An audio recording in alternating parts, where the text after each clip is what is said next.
غزہ پر اسرائیل کے وحشیانہ حملے 7ویں روز میں داخل، شہر ملبے کا ڈھیر بن گیا۔ بین الاقوامی طور پر پابندی کے باوجود کلسٹر بموں کا استعمال، اسرائیل نے 6 دن میں 6000 بم گرا کر 4000 ٹن بارود غزہ پر برسایا۔ اسرائیل کا غزہ میں 3600 اہداف پر حملوں کا دعویٰ، تازہ حملوں میں 151 فلسطینی شہید، شہداء کی تعداد 1537 تک جا پہنچی۔ شہداء میں 276 خواتین بھی شامل ہیں۔ 6612 فلسطینی زخمی ہو چکے۔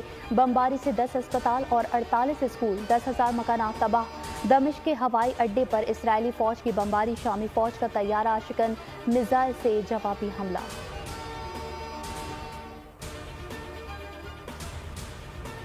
اسرائیل کی وحشیانہ بمباری نے سینکڑوں فلسطینی بچوں کی زندگیاں چھین لیں۔ غزہ میں اب تک 500 معصوم بچے شہید ہو چکے۔ فلسطینی والدین ملبے سے نومولودوں اور کمسن بچوں اور بچیوں کے لاشیں اٹھائے دیوانہ وار بھاگ رہے ہیں۔ دیکھنے والوں کا کلیجہ پھٹ رہا ہے۔ فلسطینی بچوں کے کٹے پھٹے چہرے، اعضاء، خون میں لتھڑے جسم اور گرد آلود چہرے دنیا کے سامنے اسرائیلی ثقافت کی بھیانک تصویر اجاگر کر رہے ہیں۔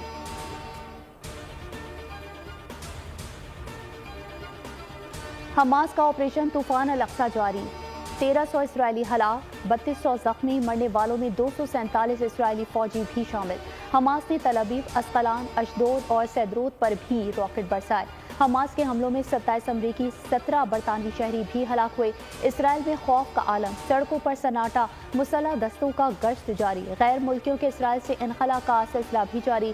جرمنی نے 5000 شہریوں کو واپس بلا لیا۔ برطانیہ نے سفارتی عملے کے اہل خانہ کو اسرائیل سے نکال لیا۔ حماس نے اسرائیلی خاتون اور 2 بچے رہا کر دیے۔ القسام بریگیڈز نے ویڈیو جاری کر دی۔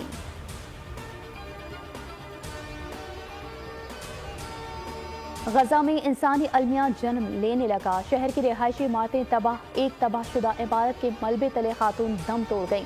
نوجوان اپنی مرحومہ ماں کے ہاتھوں کو مسلسل بوسہ دیتا رہا۔ غزہ پر بمباری میں زندہ بچ جانے والی بچی کی ویڈیو سوشل میڈیا پر وائرل، معصوم بچی کی ہنستے اور ایک شخص کے ایسے بہلانے کی ویڈیو نے سب کے دل جیت لیے۔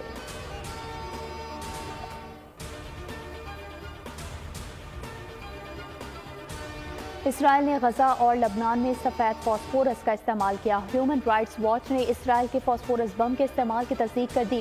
رپورٹس کے مطابق غزہ سٹی کی بندرگاہ اور لبنان کی سرحد کے ساتھ 2 مقامات پر توپ خانے سے فاسفورس بم فائر کیے گئے۔ بین الاقوامی قوانین کے مطابق سفید فاسفورس کا استعمال غیر قانونی ہے۔ سفید فاسفورس کے استعمال سے سنگین اور طویل مدتی زخموں کا خطرہ لاحق ہے۔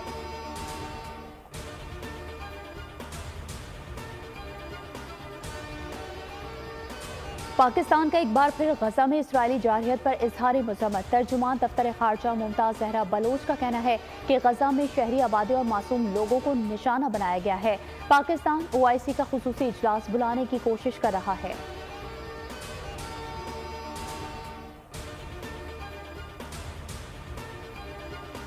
حماس کے رہنما خالد المشعل کی اپیل پر آج دنیا بھر میں اسرائیل کی وحشیانہ بمباری کے خلاف مظاہرے کیے جائیں گے۔ پاکستان میں JUI سربراہ مولانا فضل الرحمان کا آج یوم طوفان الاقصی منانے کا اعلان۔ 14 اکتوبر کو پشاور میں ہونے والے مفتی محمود کانفرنس کو بھی فلسطین کے حق میں مظاہرے میں تبدیل کیا جائے گا۔ جماعت اسلامی اور دیگر جماعتوں نے بھی مظاہروں کا اعلان کر رکھا ہے۔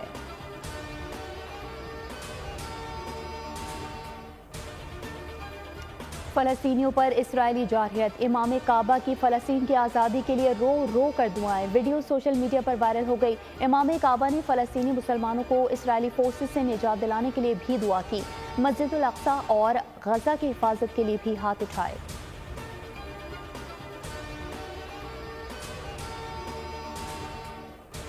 کسی بھی سیاسی جماعت کے لیے کوئی نرم گوشہ نہیں، نواز شریف کی واپسی سے نگراں حکومت کا کوئی لینا دینا نہیں۔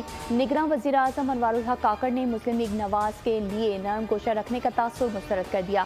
انٹرویو میں کہا، نواز شریف کی واپسی کے لیے ڈیل کا تاثر درست نہیں، نگراں حکومت کوئی بھی ایسی ڈیل کیسے کر سکتی ہے۔ انوار الحق کاکڑ نے کہا کہ نواز شریف واپس آ کر سیاست میں حصہ لینا چاہتے ہیں تو انہیں قانونی رکاوٹوں کا سامنا کرنا پڑے گا۔ آصف علی زرداری ہوں، نواز شریف یا پھر عمران خان، سب کو اپنے مقدمات کے لیے قانونی حل تلاش کرنے ہوں گے۔ نواز شریف نے ساتھیوں کے ہمراہ عمرے کی سعادت حاصل کر لی۔ شہباز شریف کہتے ہیں اطمینان ہے، ریاست بچانے کے لیے ہم نے سیاست قربان کی، ریاست نہ بچتی تو سیاست ویسے ہی دفن ہو جاتی۔ مریم نواز بولی ملک و قوم سے وعدے نبھانا اور مشکلات سے نکالنا ہی نواز شریف کی روایت ہے۔ عوام نواز شریف کو 2/3 ووٹ دیں اور نواز شریف آپ کو مہنگائی سے نجات دلائے گا۔ قائد نون لیگ کی وطن واپسی پر عوام کا ملا جلا رجحان۔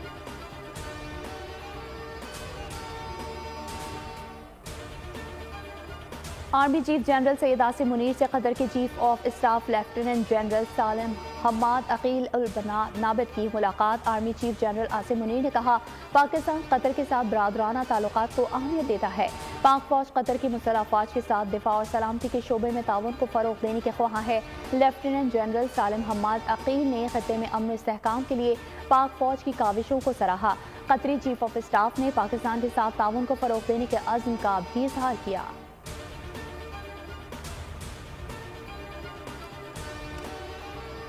سیفر کیس میں جیل ٹرائل والی درخواست پر فیصلہ محفوظ ہے، 1-2 دن میں آ جائے گا۔ چیف جسٹس اسلام آباد ہائی کورٹ عامر فاروق کے ریمارکس کہا ٹرائل کورٹ نے اپنے حساب سے پروسیڈنگ چلانی ہے، ضمانت کا کیس الگ ہے، اس کو الگ ہی سنا جانا ہے۔ پہلے بھی کہا تھا جب دلائل مکمل ہو جائیں گے 2 سے 3 دن فیصلے میں لگیں گے۔ چیئرمین پی ٹی آئی کے وکیل کے دلائل مکمل، اسپیشل پروسیکیوٹر رضوان عباسی نے دلائل کا آغاز کر دیا۔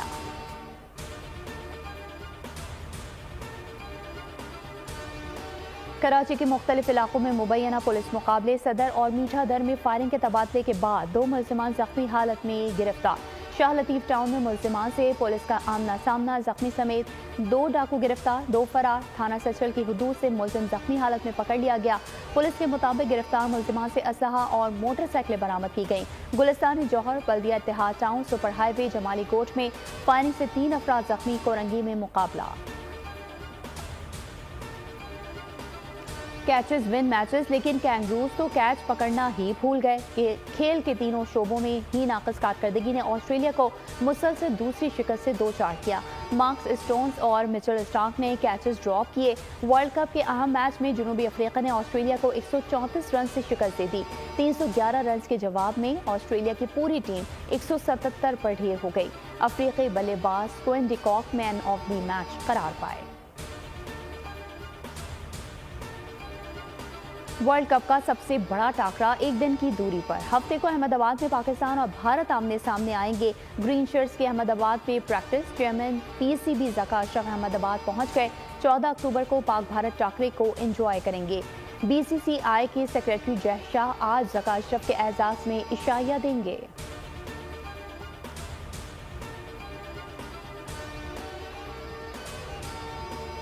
شہنشاہ قوالی استاد نصرت فتح علی خان کی سالگرہ۔ خان صاحب نے اپنے طویل کیریئر کے دوران عارفانہ کلام، گیتوں، غزلوں اور قوالیوں سے دنیا کو اپنا گرویدہ بنائے رکھا۔ نصرت فتح علی خان کے قوالی کے 125 سے زائد آڈیو البمز جاری ہوئے۔ ان کا نام Guinness book of world record میں بھی شامل ہے۔ شہنشاہ قوال کو صدارتی ایوارڈ برائے حسن کارکردگی سمیت بے شمار ملکی اور عالمی ایوارڈ سے بھی نوازا گیا۔